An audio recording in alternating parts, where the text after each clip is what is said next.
The Young and the Restless Thursday, April 23rd recap. Matt ambushes Sharon and Noah. The Young and the Restless, Y&R, recap for Thursday, April 23rd, reveals that Matt Clark, Roger Howarth, will back Sharon Newman, Sharon Case, and Noah Newman, Lucas Adams, into a corner while Kane Ashby, Billy Flynn, steps up to help Lily Winters, Crystal Khalil, with a family crisis. After Kane overhears Lily on the phone with Malcolm Winters, Shamar Moore, he'll realize Malcolm is sick and seek details. Lily will try to turn Kane away at first, but he'll push her to admit Malcolm needs all the help he can get right now. Lily will explain Malcolm's aplastic anemia situation and how he needs a bone marrow donation, but she'll also admit she can't be a donor due to her past cancer treatments. Since Holden Novak, Nathan Owens, and the twins aren't a match either, Lily will worry about how long it's going to take to find a match through the donor registry. Kane will know it's a long shot, but he'll volunteer to get tested and leave Lily touched over the gesture. At Crimson Lights, Holden will talk to Claire Newman, Haley Aaron, about his complicated feelings about his bio dad and how he already feels like he's letting Malcolm down. Claire will assure Holden that it's not his fault that he isn't a match. Holden will also admit to buying a couple baseball gloves since he always wanted to play catch with his father growing up. Although Holden will seem a little embarrassed over his purchase, Claire will reassure him. Claire will also agree to help distract Holden from all the drama over lunch, so they'll head to Society and bump into Dr. Stephanie Simmons, Vivica A. Fox there. Stephanie will exchange introductions with Claire and hear that she found out the truth about her bio parents later in life as well.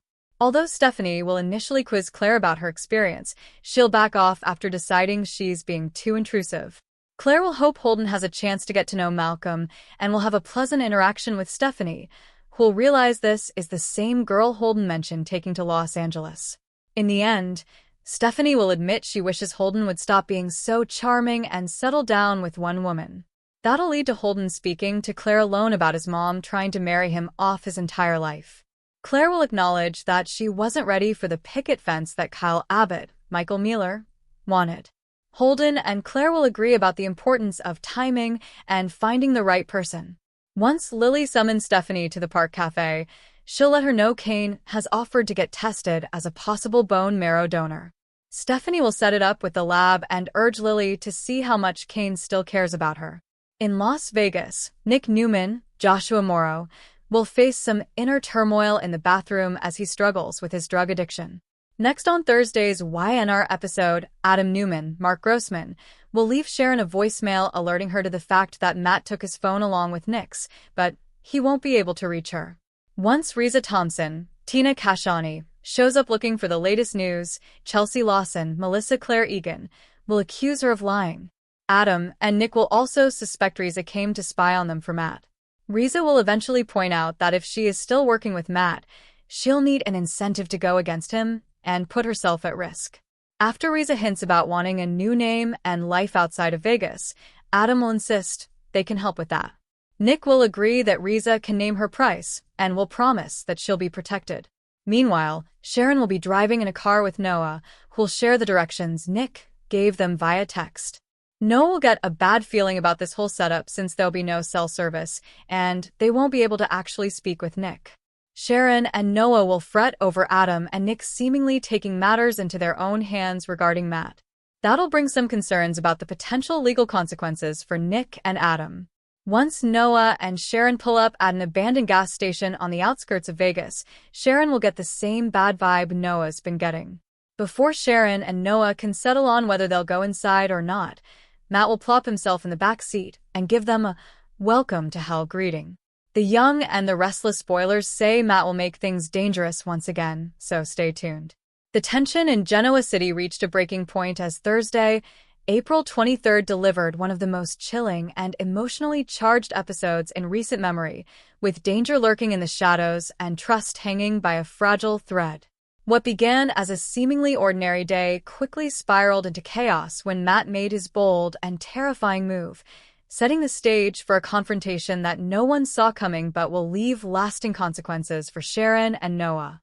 From the very beginning, there was an unsettling energy in the air surrounding Sharon. She had been trying to maintain a sense of normalcy despite the growing unease in her gut, a feeling she couldn't quite shake.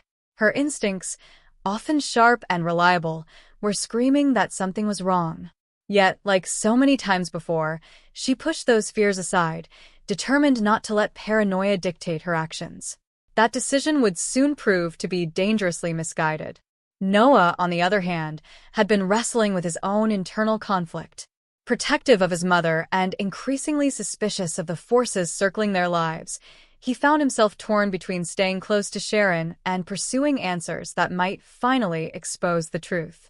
There was a quiet determination in him, a resolve that hinted at the strength he had inherited from his family, but even he was unprepared for the storm that was about to hit. Matt had been operating in the shadows for far too long, carefully calculating every move, every interaction, every opportunity to strike. What made him particularly dangerous was not just his unpredictability, but the patience he displayed in waiting for the perfect moment. And on this fateful day, that moment finally arrived. The ambush itself was nothing short of shocking. Sharon and Noah found themselves caught completely off guard, their worst fears materializing in an instant. The setting, once familiar and safe, transformed into a trap as Matt emerged with a chilling confidence that sent a clear message. He was in control now. The look in his eyes was enough to freeze anyone in place, a cold and calculated intensity that revealed just how far he was willing to go. Sharon's reaction was immediate and visceral. Years of experience dealing with danger and manipulation kicked in, but even she struggled to keep her composure in the face of such a direct threat. Her priority was clear: protect Noah at all costs. The maternal instinct that has defined so much of her journey came roaring to the surface, driving her to stand firm even as fear threatened to overwhelm her. Noah, meanwhile, refused to back down. Despite the shock and the very real danger, there was a defiance in him that Matt hadn't anticipated. He wasn't going to let his mother face this alone, and his willingness to confront the situation head-on added an unexpected layer of tension to the already volatile encounter. The dynamic between the three of them created a powder keg of emotion, where any wrong move could trigger disastrous consequences. Matt's motives, though still shrouded in mystery, became increasingly clear through his actions. This wasn't a random act of aggression. There was purpose behind it, a deeper agenda that hinted at long-standing grudges and carefully nurtured resentment. Every word he spoke, every move he made, seemed designed to destabilize Sharon and Noah, to strip away their sense of security and leave them vulnerable. The psychological aspect of the ambush was just as powerful as the physical threat. Matt knew how to get under their skin, how to exploit their fears and uncertainties. For Sharon, it was a test of her resilience, a brutal reminder of the battles she thought she had left behind. For Noah, it was a harsh initiation into a world where danger is often closer than it appears, where trust can be a liability. As the confrontation escalated, the stakes became painfully clear. This was more than just a moment of conflict. It was a turning point.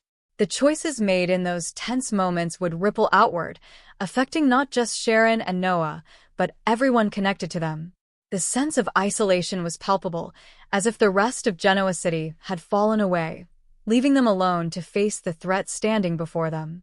What made the situation even more intense was the unpredictability of Matt himself. There was no telling how far he would go, no guarantee that reason or logic could reach him. That uncertainty hung heavily in the air, amplifying every second of the encounter. It forced Sharon and Noah to think quickly, to adapt, to find strength in each other even as the situation threatened to spiral out of control. In the aftermath of the ambush, the emotional fallout was immediate and profound. Sharon, though outwardly composed, was deeply shaken. The encounter had forced her to confront fears she had long tried to suppress, and the realization that danger was once again a part of her life weighed heavily on her.